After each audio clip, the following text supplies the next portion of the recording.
Bonjour, ces étudiantes et étudiants. Je me nomme Kira, je suis étudiant en troisième année de lettres modernes à l'université Cheikh Anta Diop de Dakar. Aujourd'hui, nous allons travailler sur notre cours introductif en ce qui concerne le latin. Nous verrons qu'il y a des différences sur le plan phonétique et des différences sur le plan phonologique entre le latin et le français. Sans plus tarder, nous allons commencer. Sur le plan phonétique, la première différence, en latin, m, n et un, ils ne sont pas nasaux, mais ils sont oraux. La nasalité n'existe pas en latin.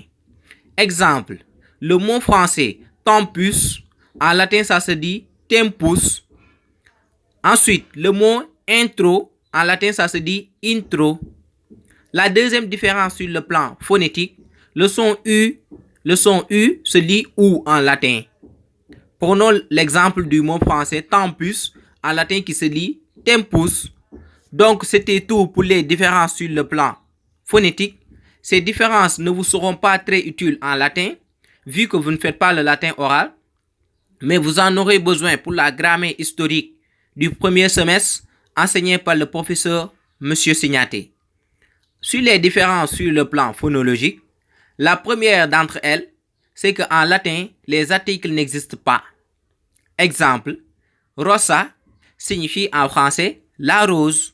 L'article est inclus en quelque sorte dans le mot. La deuxième différence, les pronoms personnels sujets sont peu employés. Exemple, laboro, le on indique que c'est la première personne du singulier qui signifie je travaille. La troisième différence, les prépositions sont moins employées qu'en français.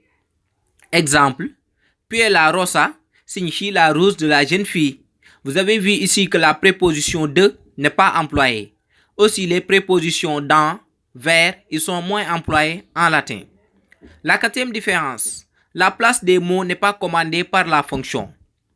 Exemple, la jeune fille lit un livre. En français, on nous enseigne qu'après le sujet, on doit mettre le verbe, le COD, le COI et les compléments circonstanciels possibles. En latin, c'est pas comme ça. On peut mettre le sujet, le verbe, le COD, les compléments circonstanciels. Donc, chaque mot peut changer de place. Comprenez? La jeune fille lit un livre. En latin, ça peut se traduire par puella librum legut. Sujet, COD, verbe. Ou librum puella legit, COD, sujet, verbe. Ou legit puella librum, verbe, sujet, COD. Mais ce qui est important à savoir, c'est qu'en latin, le verbe se place toujours à la fin. C'est l'une des caractéristiques de la langue latine. Donc, toutes ces traductions sont valables, mais celle qui est la plus utilisée, c'est sujet, COD, tous les compléments possibles avant de mettre le verbe. Aussi, en latin, c'est la terminaison qui m'indique le nombre, le genre et la fonction. On a trois genres en latin, le masculin, le féminin et le neutre.